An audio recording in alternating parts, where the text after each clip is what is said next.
ॐ भूर्भुवः स्वः तत्सवितुर्वरेण्यं भर्गो देवस्य धीमहि धियो यो नः प्रचोदयात् ॐ शान्ति शान्ति शान्ति Namaskar my dear friends, this is video number 6 on Bhagwan Sri Ramakrishna Parmahamsa's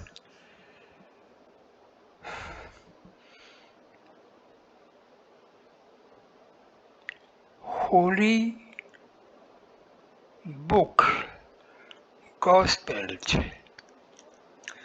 This video starts with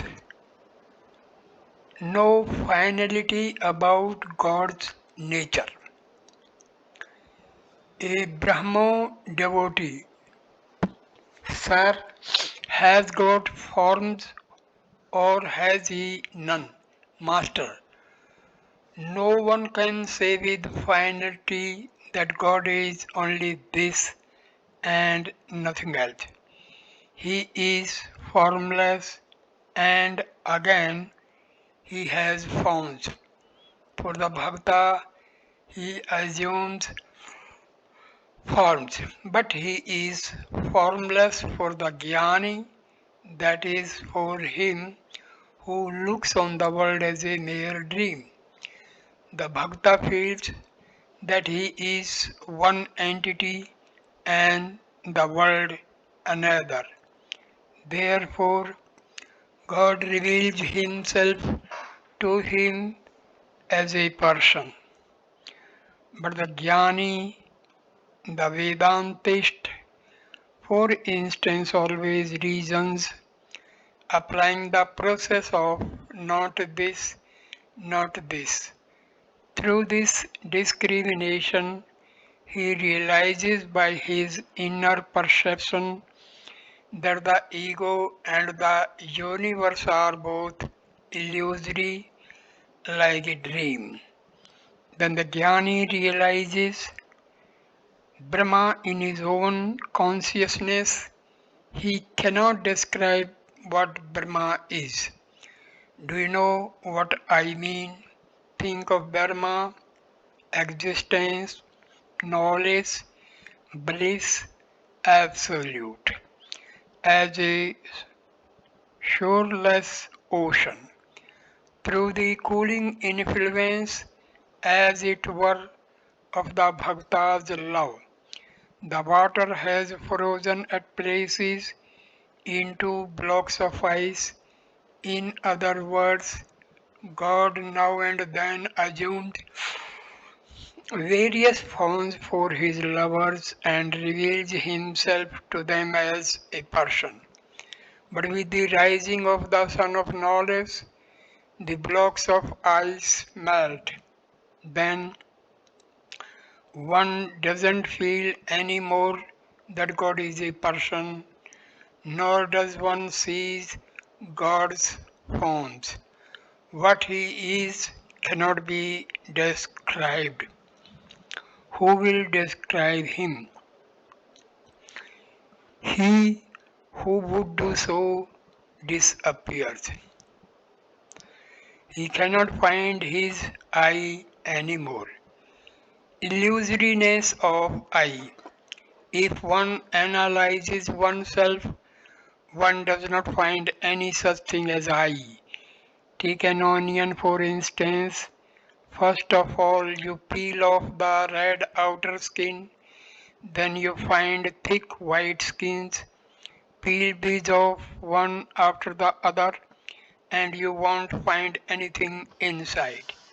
In that state, a man no longer finds the existence of his ego. And who is there left to seek it?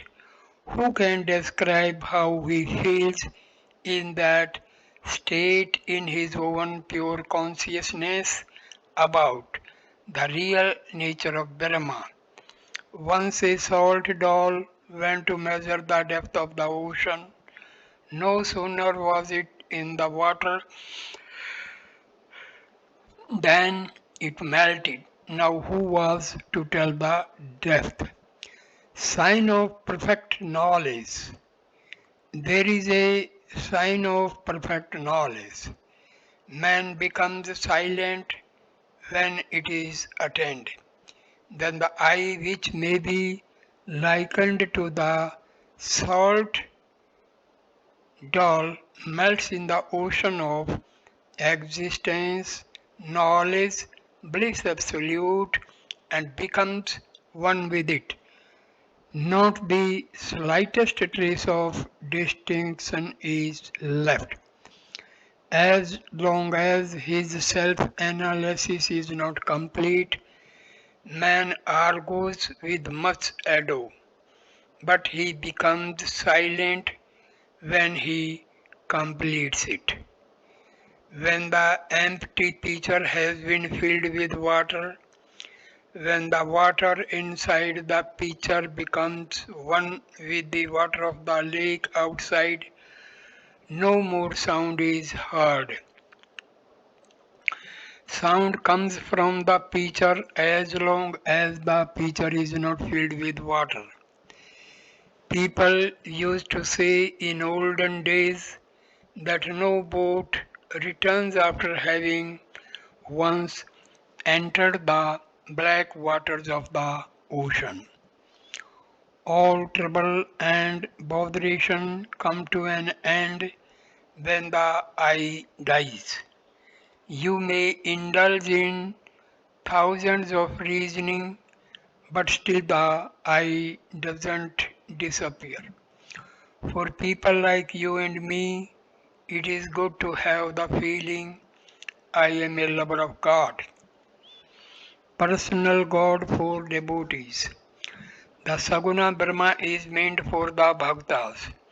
In other words, a Bhakta believes that God has attributes and reveals himself to man as a person, assuming forms. It is he who listens to our prayers. The prayers that you utter are directed to him alone. You are bhaktas, not jnanis or Vedantists. It doesn't matter whether you accept God with form or not. It is enough to feel that God is a person who listens to our prayers, who creates, preserves, and destroys the universe, and who is endowed with infinite power. It is easier to attain God by following the path of devotion. Brahmo devotee. Sir, is it possible for one to see God? If so, why can't we see Him? Master, yes, He can surely be seen. One can see His forms and His formless aspect as well. How can I explain that to you? Intense longing enables one to see God. Brahmo devotee. What are the means by which one can see God? Master. Can you weep for him with intense longing of heart? Men shed a jug full of tears for the sake of their children, for their wives, or for money. But who weeps for God? So long as the child remains engrossed with its toys, the mother the mother looks after her cooking and other household duties, but when the child no longer relishes the toys, it throws them aside and yells for its mother. Then the mother takes the rice pot down from the hearth, runs in haste, and takes the child in her arms. Why so much controversy about God? Brahmo devotee. Sir, why are there so many different opinions about the nature of God? Some say that God has form, while others say that he is formless. Again, those who speak of God with form tell us about his different forms. Why all this controversy? Master, a devotee thinks of God as he sees him. In reality, there is no confusion about God. God explains all this to the devotees if the devotee only realizes him somehow. You have not set your foot in that direction. How can you expect to know all about God? Parable of the Chameleon. Listen to a story. Once a man entered a wood and saw a small animal on a tree. He came back and told another man that he had seen a creature of a beautiful red color on a certain tree. The second man replied, when I went into the wood, I also saw that animal. But why do you call it red? It is green. Another man who was present contradicted them both and insisted that it was yellow. Presently, others arrived and contended that it was grey, violet, blue, and so forth and so on. At last, they started quarreling among themselves. To settle the dispute, they all went to the tree. They saw a man sitting under it. On being asked, he replied, yes, I live under this tree and I know the animal very well. All your descriptions are true. Sometimes it appears red, sometimes yellow, and at other times blue, violet, grey, and so forth. It is a chameleon, and sometimes it has no color at all. Now it has a color, and now it has none. In like manner, one who constantly thinks of God can know his real nature. He alone knows that God reveals himself to seekers in various forms and aspects. God has attributes, then again he has none.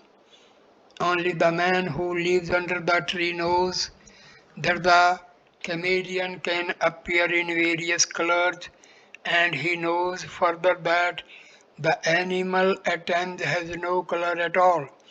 It is the others who suffer from the agony of futile argument.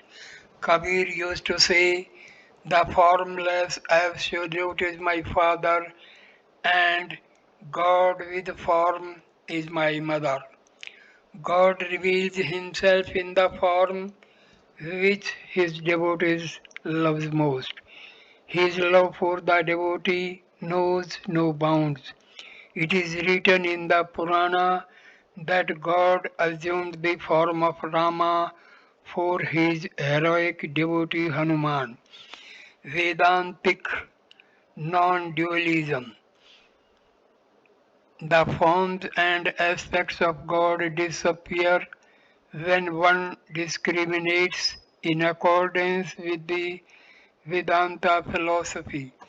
The ultimate conclusion of such discrimination is that Brahma alone is real and this world of names and forms illusory.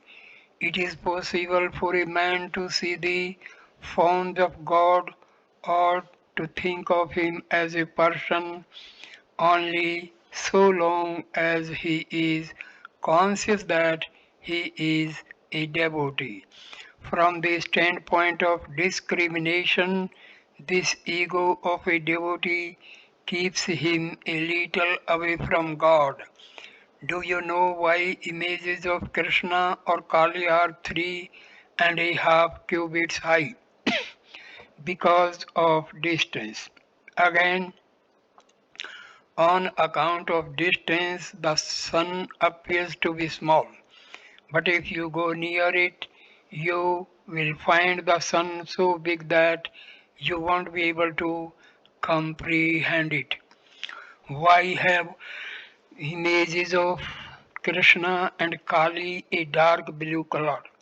That too is on account of distance, like the water of a lake, which appears green, blue, or black from a distance.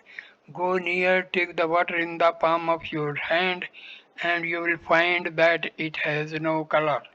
The sky also appears blue from a distance. Go near, and you will see that it has no color at all. Therefore, I say that in the light of Vedantic reasoning, Brahma has no attributes. The real nature of Brahma cannot be described. But so long as your individuality is real, the world also is real, and equally real are the different forms of God and the feeling that God is a person. Yours is the path of bhakti. That's very good. It is an easy path. Who can fully know the infinite God? And what need is there of knowing the infinite? Having attained this rare human birth, my supreme need is to develop love for the lotus feet of God. If a jug of water is enough to remove my thirst, why should I measure the quantity of water in a lake? I become drunk on even half a bottle of wine. What is the use of my calculating the quantity of liquor in the tavern? What need is there of knowing the infinite? The various states of mind of the Brahmajnani are described in the Vedas. The path of knowledge is extremely difficult. One cannot obtain jnana if one has the least trace of worldliness and the slightest attachment to woman and gold. This is not the path for the Kali Yuga. Seven planes of the mind. The Vedas speak of seven planes where the mind dwells. When the mind is immersed in worldliness, it dwells in the three lower planes at the navel, the organ of generation, and the organ of evacuation. In that state, the mind loses all its higher visions. It broods only on woman and gold. The fourth plane of the mind is at the heart. When the mind dwells there, one has the first glimpse of spiritual consciousness. One sees light all around. Such a man, perceiving the divine light, becomes speechless with wonder and says, "Ah, what is this? What is this?" His mind does not go downward to the objects of the world. The fifth plane of the mind is at the throat. When the mind reaches this, the aspirant becomes free from all ignorance and illusion. He does not enjoy talking or hearing about anything but God. If people talk about worldly things, he leaves the place at once. The sixth plane is at the forehead. When the mind reaches it, the aspirant sees the form of God day and night. But even then, a little trace of ego remains. At the sight of that incomparable beauty of God's form, one becomes intoxicated and rushes forth to touch and embrace it. But one doesn't succeed. It is like the light inside a lantern. One feels as if one could touch the light, but one cannot on account of the pane of glass. In the top of the head is the seventh plane. When the mind rises there, one goes into samadhi. Then the Brahmajnani directly perceives Brahma, but in that state his body does not last many days. He remains unconscious of the outer world. If milk is poured into his mouth, it runs out. Dwelling on this plane of consciousness, he gives up his body in 21 days. That's the condition of the Brahmajnani. But yours is the path of devotion. That is a very good and easy path. Once a man said to me, Sir, can you teach me quickly the thing you call samadhi or love? Duties drop away with the deepening of spiritual mood. After a man has attained samadhi, all his actions drop away. All devotional activities such as worship, japa, and like, as well as all worldly duties, cease to exist for such a person. At the beginning, there is much ado about work. As a man makes progress towards God, the outer display of his work becomes less and less, so much so that he cannot even sing the name and glories of God. To Shivnath, as long as you were not here at the meeting, people talked a great deal about you and discussed your virtues. But no sooner did you arrive here than all that stopped. Now the very sight of you makes everyone happy. People now simply say, Oh, here is Shivnath Babu. All other talk about you has stopped. What happens after Samadhi? After attaining Samadhi, I once went to the Ganges to perform tarpan, but as I took water in the palm of my hand, it trickled down through my fingers. Weeping, I said to Haldhari, Cousin, what is this? Haldhari replied, It is called Galit Hasta in the holy books. After the vision of God, such duties as the performance of tarpan drop away. In the Kirtan, the devotees first sings Nitai Amar Mata Hati.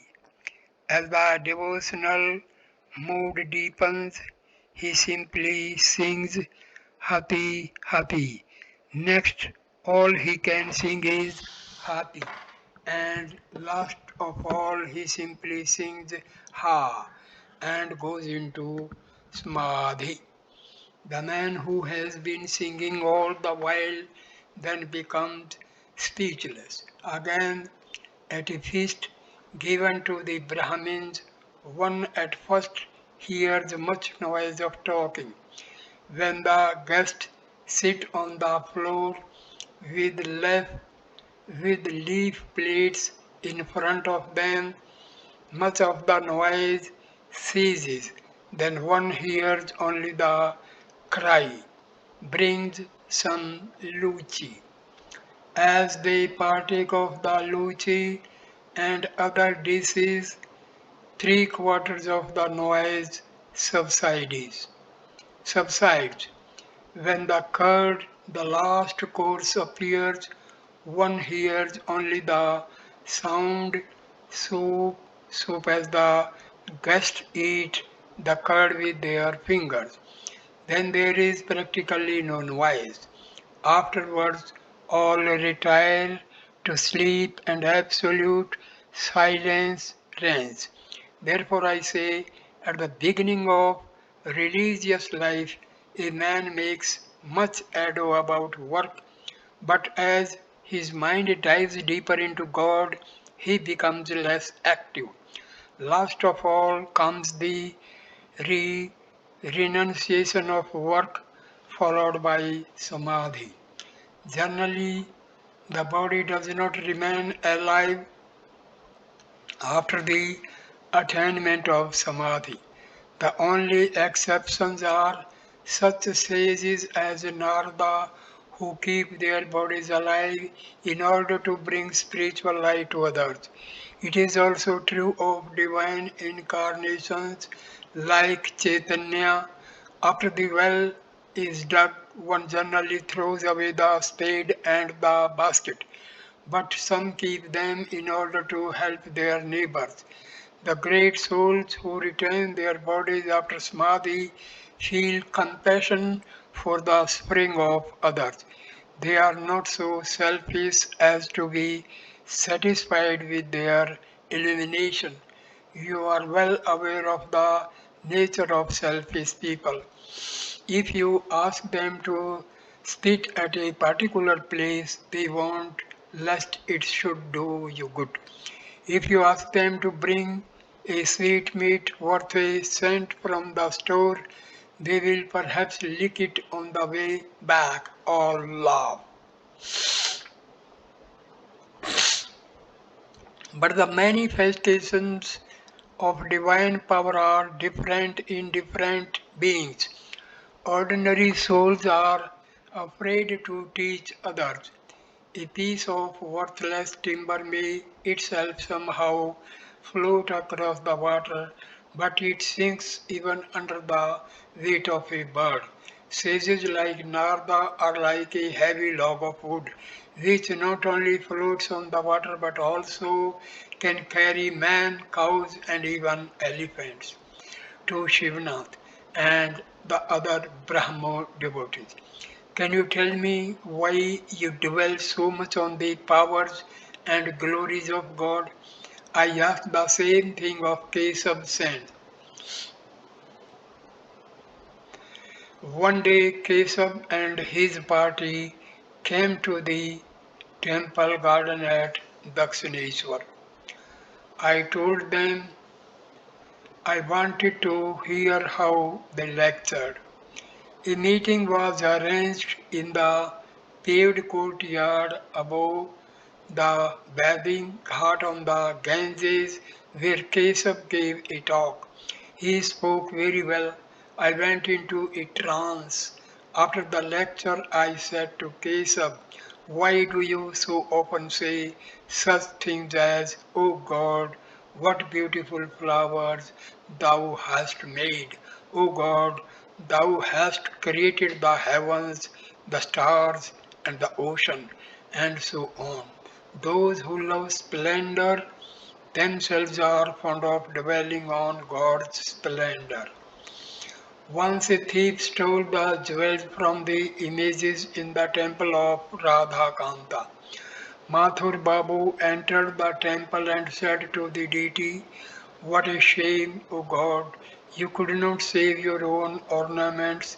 The idea, I said to Mathur, does he who has Lakshmi for his handmaid and attendant ever lack any splendor? Those jewels may be precious to you, but to God they are no better than lumps of clay. Shame on you, you should not have spoken so meanly. What riches can you give to God to magnify His glory? Therefore I say, a man seeks the person in whom he finds joy. What need has he to ask where that person lives? The number of his houses, gardens, relatives, and servants, or the amount of his wealth. I forget everything when I see Narendra. Never even unwittingly have I asked him where he lived, what is his father's profession was, or the number of his brothers. Dive deep in the sweetness of God's bliss. What need have we of His infinite creation and unlimited glory? The Master sang, Dive deep, O mind, dive deep in the ocean of God's beauty. If you descend to the uttermost depths, there you will find the gem of love. Go seek, O mind, go seek Vrindavan in your heart, where with his loving devotees Sri Krishna sports eternally. Light up, O mind, light up true wisdom's shining lamp, and let it burn with steady flame, unceasingly within your heart. Who is it that steers your boat across the solid earth? It is your Guru, says Kabir. Meditate on his holy feet. Sri Ramakrishna continued, it is also true that after the vision of God, the devotees desired to witness his Leela after the destruction of Ramana at Rama's hands. Nikasha, Ramana's mother, began to run away for fear of her life. Lakshmana said to Rama, Revered brother, please explain this strange thing to me. This Nikasa is an old woman who has suffered a great deal from the loss of her many sons, and yet she is so afraid of losing her own life that she is taking to her heels. Rama bade her come near, gave her assurance of safety, and asked her why she was running away. Nikasa answered, O Rama, I am able to witness all this Leela of yours because I am still alive. I want to live longer so that I may see the many more things you will do on this earth, O Allah. To Shivnath, I like to see you. How can I live unless I see pure souled devotees? I feel as if they had been my friends in a former incarnation.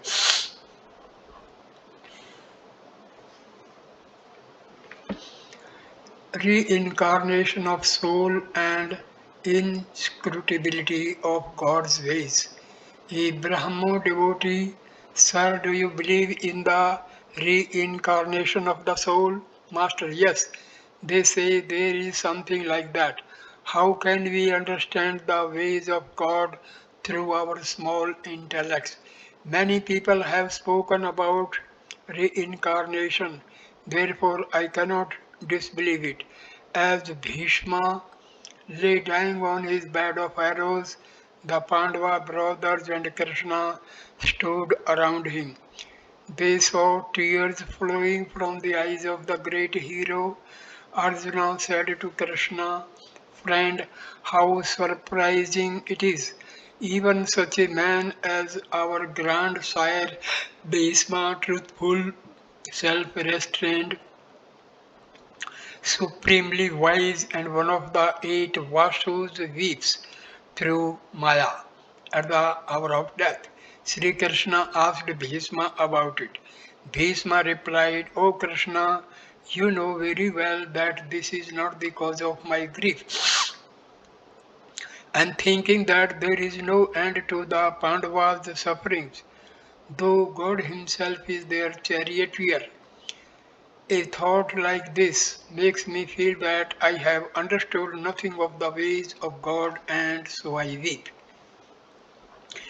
It was about 8:30 when the evening worship began in the prayer hall.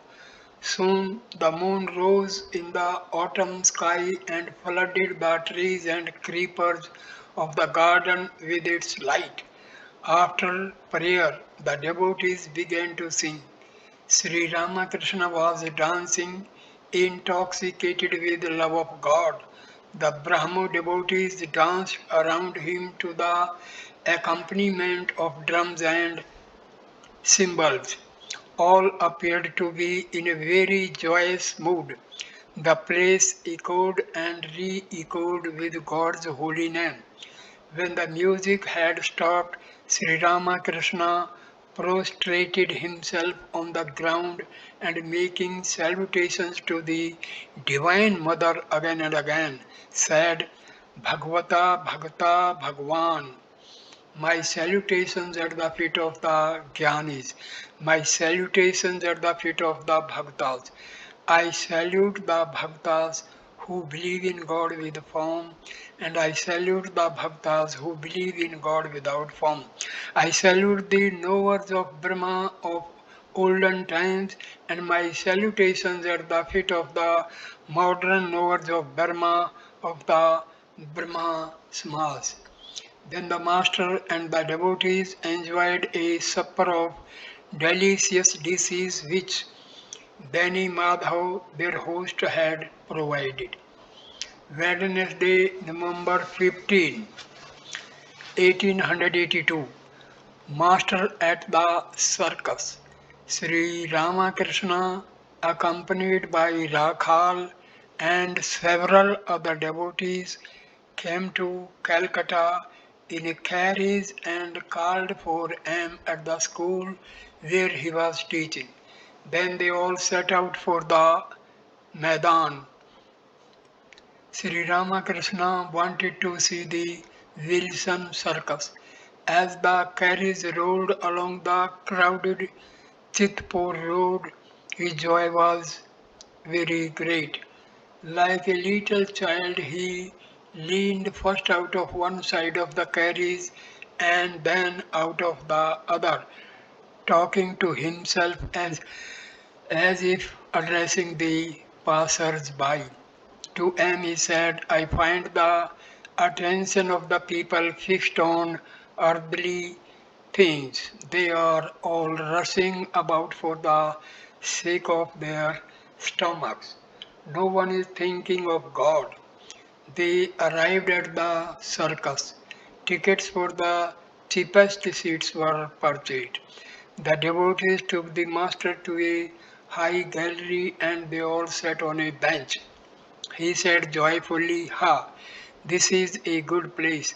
I can see the show very well from here. There were exhibitions of various feats.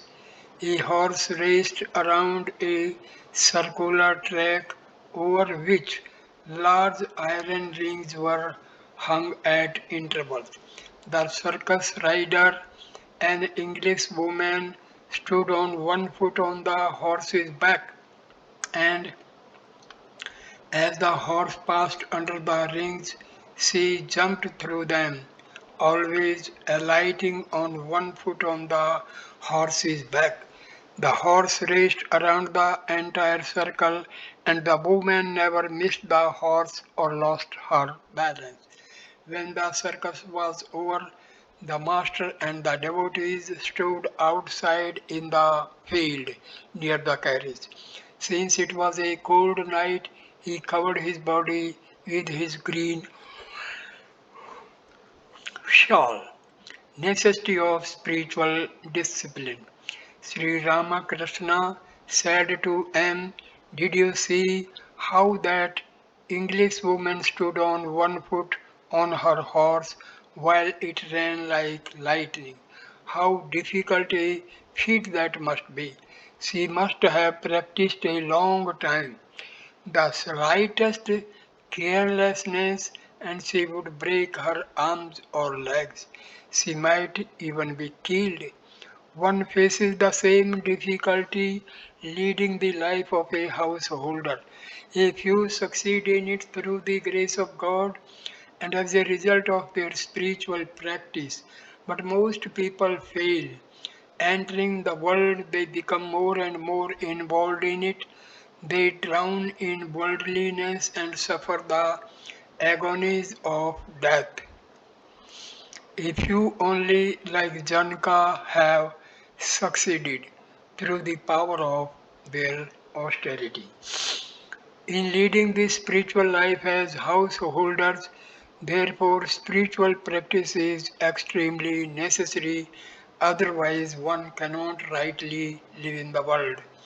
The master got into the carriage with the devotees and went to Balram Bose's house. He was taken with his companions to the second floor. It was evening and the lamps were lighted. The master described the feats he had seen at the circus.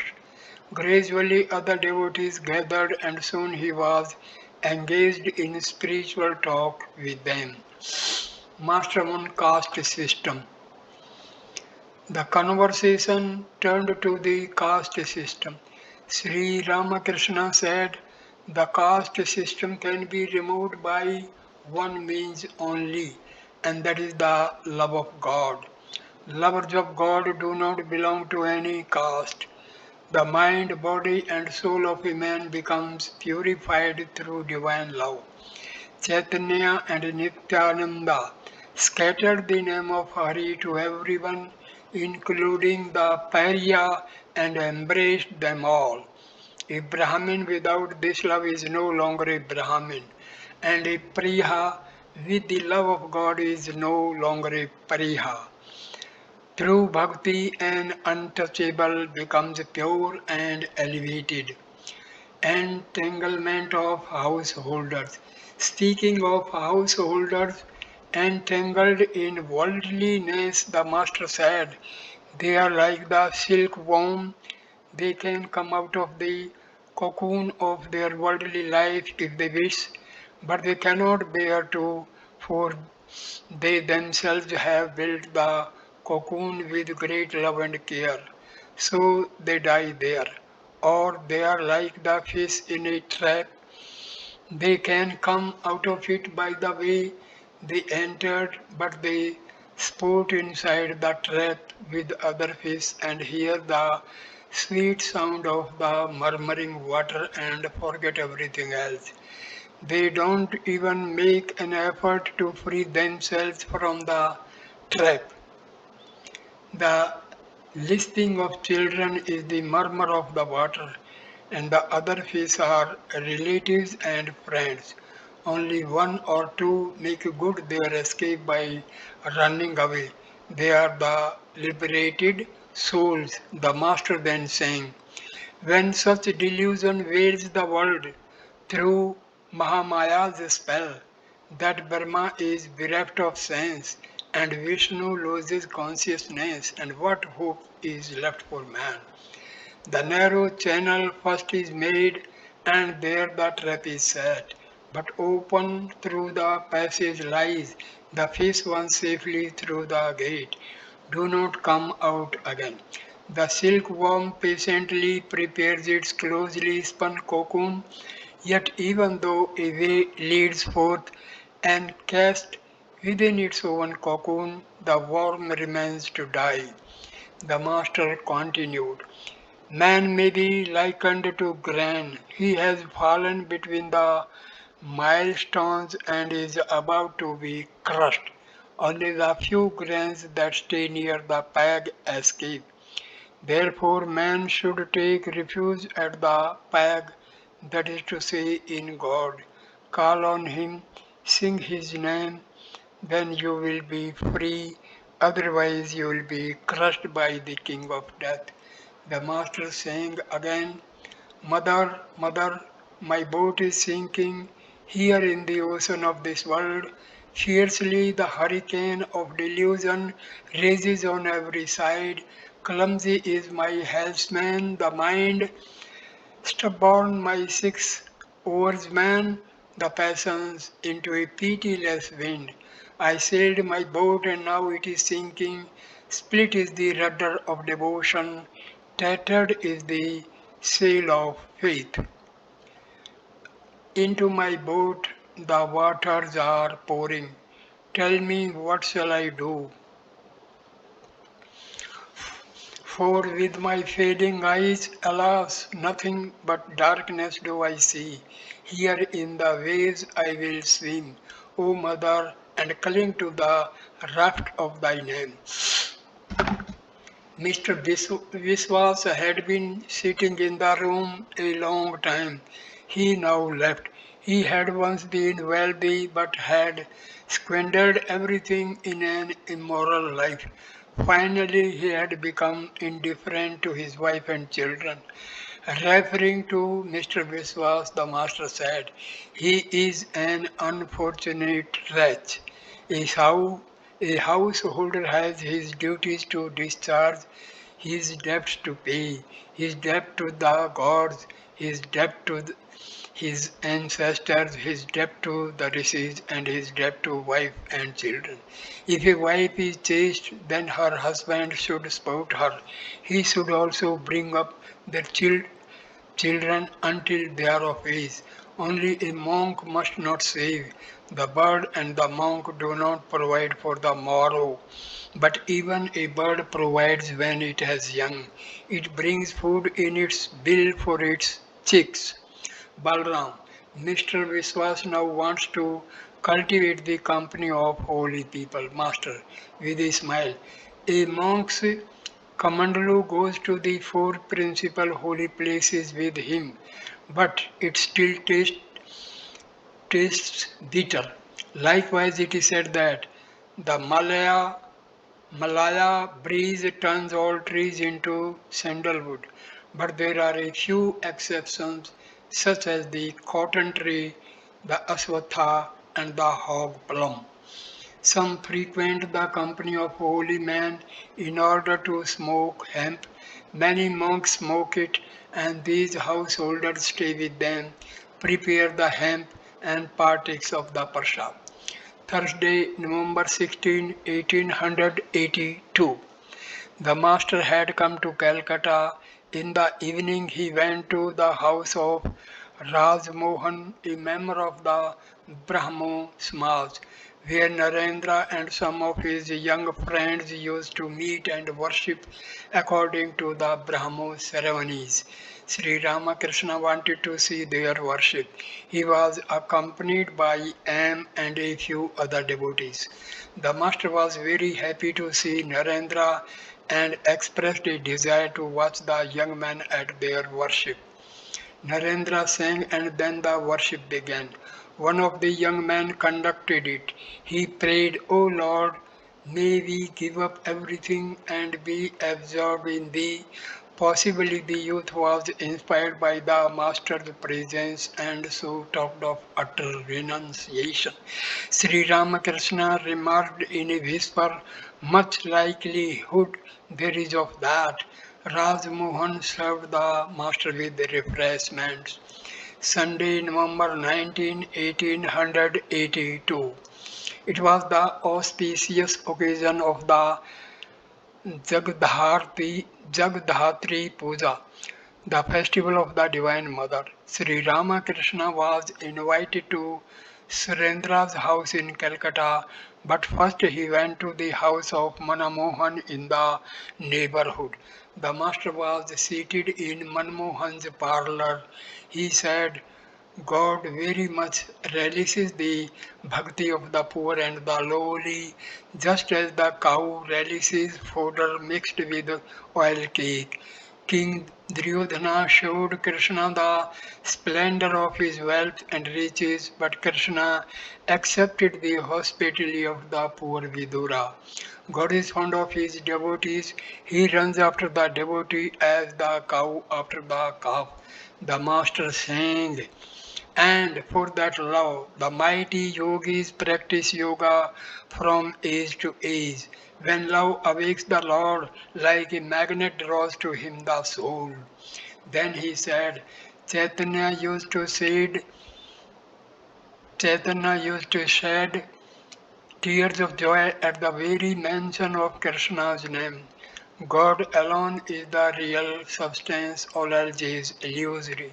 Man can realize God if he wants to, but he madly craves the enjoyment of woman and gold. The snake has a precious stone in its head, but it is perfectly satisfied to eat a mere frog. Bhakti is the one essential thing. Who can ever know God through reasoning? I want the love of God. What do I care about knowing His infinite glories? One bottle of wine makes me drunk. What do I care about knowing how many gallons there are in the grog shop? One jar of water is enough to quench my thirst. I don't need to know the amount of water there is on earth. Sri Ramakrishna arrived at Surendra's house. Many devotees had assembled there, including Surendra's elder brother who was a judge. Futility of reasoning, Master. To Surendra's brother, you are a judge. That's very good. But remember, everything happens through God's power. It is He who has given you your high position. That is how you became a judge. People think it is they who are great. The water from the roof flows through a spout that is shaped like a lion's head. It looks as if the lion were bringing the water out through its mouth. But look at the source of the water. A cloud gathers in the sky and rain falls on the roof. Then the water flows through the pipe and at last comes out through the spout. Surendra's brother, the Brahmosmas preaches the freedom of women and abolition of the caste system. What do you think about these matters? Master, men feel that way when they are just beginning to develop spiritual yearning. A storm raises clouds of dust and one cannot distinguish between the different trees, the mango, the hog plum and the tamarind. But after the storm blows over, one sees clearly. After the first storm of divine passion is quelled, one gradually understands that God alone is the highest good, the eternal substance, and that all else is transitory. One cannot grasp this without tapasya and the company of holy men. What is the use of merely reciting the written parts for the drum? It is very difficult to put them into practice on the instrument. What can be accomplished by a mere lecture? It is austerity that is necessary. By that alone can one comprehend. You asked about caste distinctions. There is only one way to remove them, and that is by love of God. Lovers of God have no caste. Through this divine love, the untouchable becomes pure. The pariah no longer remains a pariah. Chaitanya embraced all, including the pariyas. The members of the Brahmosma sing the name of Hari. That is very good. Through earnest prayer, one receives the grace of God and realizes Him. God can be realized by means of all paths. The same God is invoked by different names. Master on Theosophy. Surendra's brother, sir, what do you think of Theosophy? Master, I have heard that man can acquire superhuman powers through it and perform miracles. I saw a man who had brought a ghost under control. The ghost used to procure various things for his master. What shall I do with the superhuman powers? Can one realize God through them? If God is not realized, then everything becomes false. November 1882. It was about 4 o'clock in the afternoon when Sri Ramakrishna arrived in Calcutta to attend the annual festival of the Brahmosmas, which was to be celebrated at Manilal Malik's house. Besides M and other devotees of the Master, Vijay Goswami and a number of Brahmos were present. Elaborate arrangements had been made to make the occasion a success. Vijay was to conduct the worship. The Kathak recited the life of Prahlada from the Purana. Its substance was as follows. Hiranyakashipu, Prahlada's father, was king of the demons. He bore great malice towards God and put his own son through endless tortures for leading a religious life. Afflicted by his father, Prahlada prayed to God, O God, please give my father holy inclinations. At these words the master wept. He went into an ecstatic mood. Afterwards, he began to talk to the devotees. Master, bhakti is the only essential thing. One obtains the love of God by constantly chanting His name and singing His glories. Ah, what a devotee Shivnath is! He is soaked in the love of God like a cheesecake in syrup. One should not think my religion alone is the right path and other religions are false. God can be realized by means of all paths. It is enough to have sincere yearning for God. Infinite are the paths and infinite the opinions. The pure in heart sees God. Let me tell you one thing, God can be seen. The Vedas say that God is beyond mind and speech. The meaning of this is that God is unknown to the mind attached to worldly objects.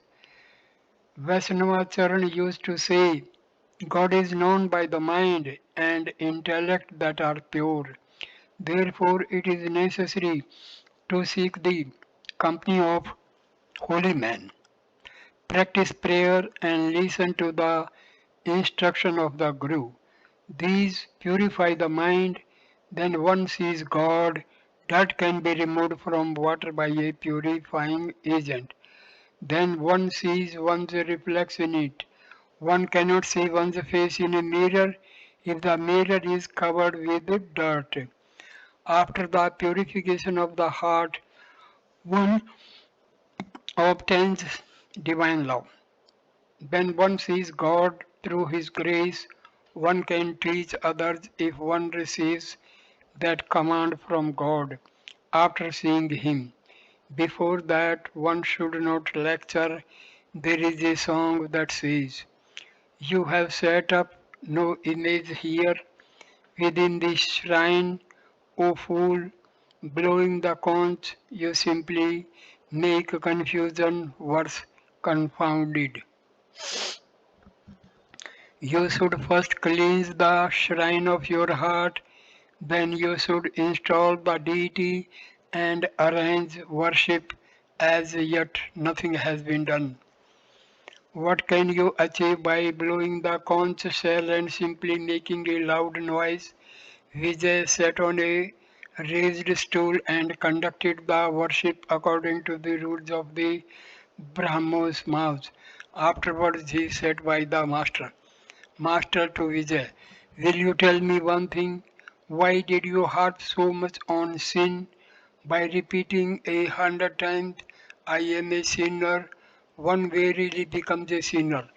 One should have such faith as to be able to say, What? I have taken the name of God. How can I be a sinner?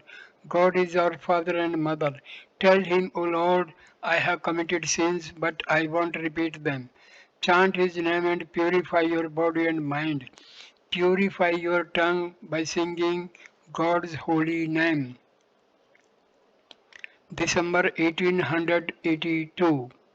In the afternoon, Sri Ramakrishna was seated on the west porch of his room in the temple garden at Dakshineswar. Among others, Baburam, Ramdayal and M were present. These three were going to spend the night with the master, and intended to stay the following day also, for he was having his Christmas holidays. Baburam had only recently begun to visit the master to the devotees. A man becomes liberated even in this life when he knows that God is the doer of all things. Once Keshav came here with Shambhu Malik. I said to him, Not even a leaf moves except by the will of God. Where is man's free will? All are under the will of God. Nangta was a man of great knowledge, yet even he was about to drown himself in the Ganges. He stayed here 11 months. At one time he suffered from stomach trouble. The excruciating pain made him lose control over himself and he wanted to drown himself in the river. There was a long shoal near the bathing ghat. However far he went onto the river, he could not find water above his knees. Then he understood everything and came back. At one time I was very ill and was about to cut my throat with a knife. Therefore I say, O Mother, I am the machine and thou art the operator. I am the chariot and thou art the driver. I move as thou moves me. I do as thou makest me do. The devotees sing Kirtan in the Master's room. Dwell, O Lord, O love of bhakti, in the Vrindavan of my heart, and my devotion unto thee will be thy Radha dearly loved. My body will be Nanda's home, my tenderness will be Yashoda, my longing for deliverance will be thy gentle gopi maids. Lift the Govardhan of my sin and slay my six unyielding passions, fierce as the demons sent by Kamsa. Sweetly play the flute of thy grace, charming the milk cow of my mind. Abide in the pasture of my soul, dwell by the Jamna of my yearning, under the banyan of my hope, for every gracious to thy servant, and if not but the cowherd's love can hold thee in Vrindavan's well, then Lord, let Dasarathi too become thy cowherd and slave. Again they sing, sing, O bird that nestles deep within my heart, sing, O bird that sits on the kalpa tree of Brahma, sing God's everlasting praise, taste, O bird of the four fruits of the kalpa tree, dharma, artha, kama, moksha, sing, O bird, he alone is the comfort of my soul, sing, O bird, he alone is my life's enduring joy. O thou wondrous bird of my life, sing aloud in my heart, unceasingly sing, O bird, sing for evermore, even as the thirsty chatak sings for the raindrop from the cloud. A devotee from Nanda Bagan entered the room with his friends. The master looked at him and said, everything inside him can be seen through his eyes as one sees the objects in a room through a glass door. This devotee and his brothers always celebrated the anniversary of the Brahmos Mose at their house in Nandan Bagan. Sri Ramakrishna had taken part in these festivals. The evening worship began in the temples. The master was seated on the small couch in his room, absorbed in meditation. He went into an ecstatic mood and said a little later, Mother, please draw him to thee. He is so modest and humble. He has been visiting thee. Was the master referring to Baburam, who later became one of his foremost disciples? Why so much suffering in God's creation? The Master explained the different kinds of samadhi to the devotees. The conversation then turned to the joy and suffering of life. Why did God create so much suffering? And once Vidyasagar said in a mood of pique, what is the use of calling on God? Just think of this incident. At one time, Genghis Khan plundered a country, and imprisoned many people. The number of prisoners rose to about 100,000. The commander of his army said to him, "Your Majesty, who will feed them? It is risky to keep them with us. It will be equally dangerous to release them. What shall I do?"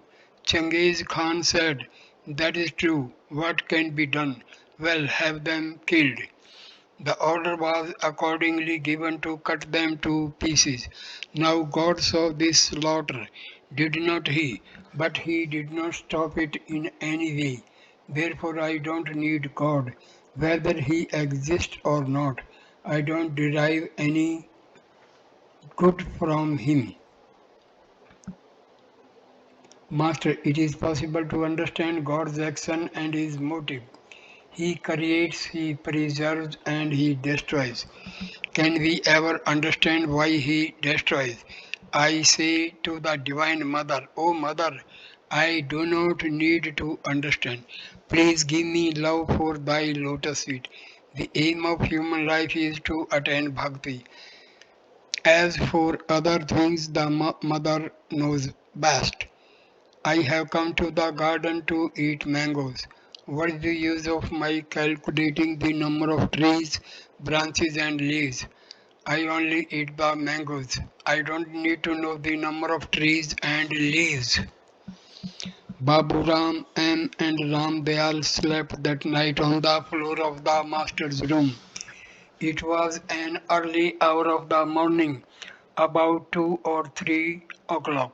The room was dark. Sri Ramakrishna was seated on his bed and now and then conversed with the devotees.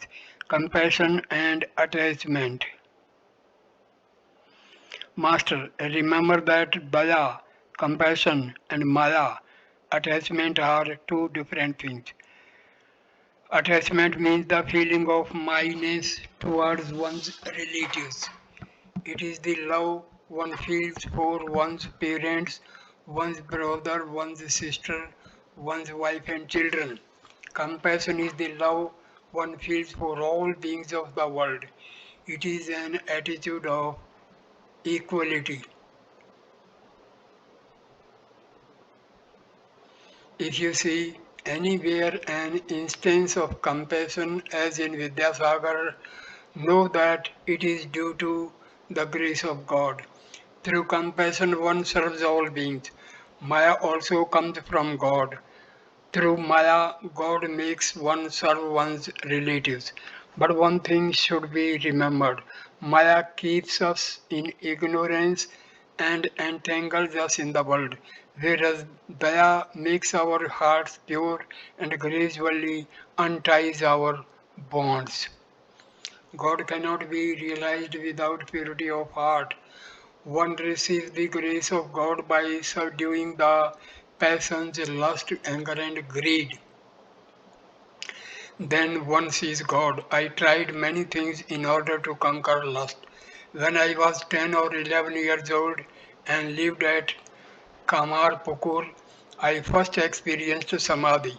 As I was passing through a paddy field, I saw something and was overwhelmed. There are certain characteristics of God vision.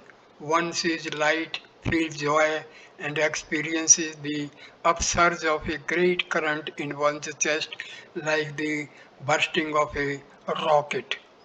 The next day, Baburam and Ramdayal returned to Calcutta and spent the day and the night with the master. December 1882. It was afternoon.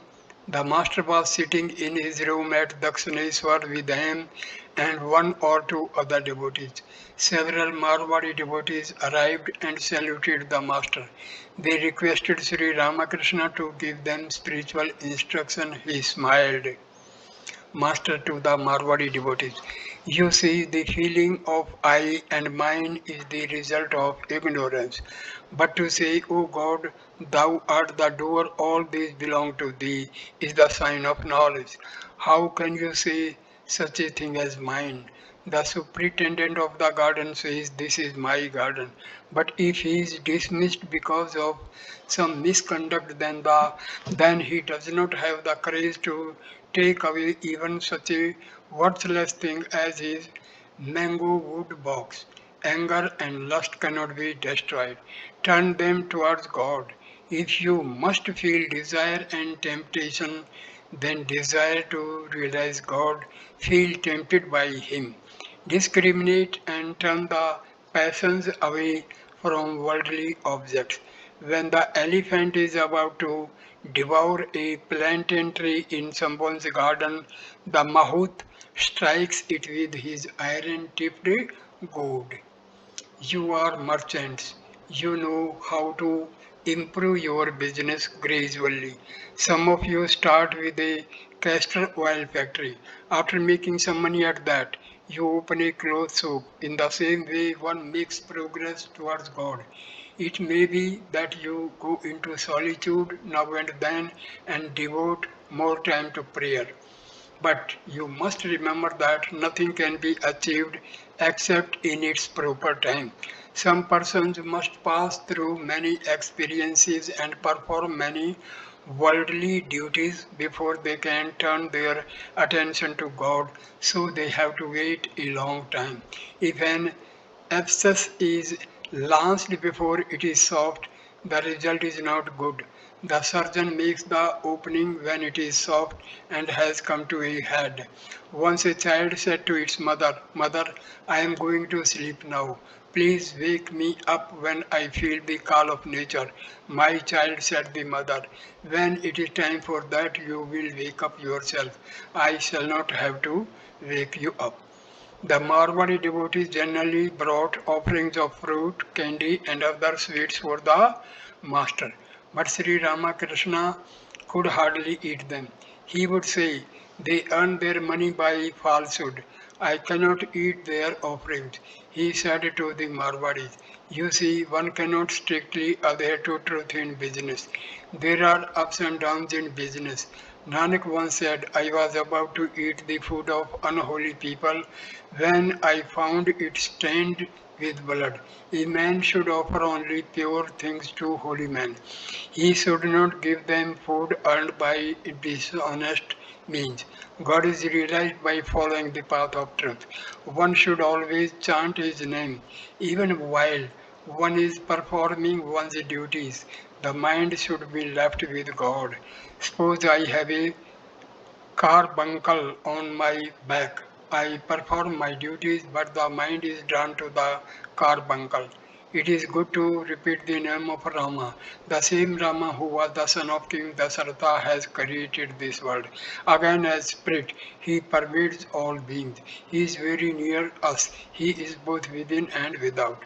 I conclude this video here. Thank you for watching this video. Please like, comment and share the video. And next video number 7 will start with chapter 7, the master and Vijay Goswami. Thank you. Namaskar.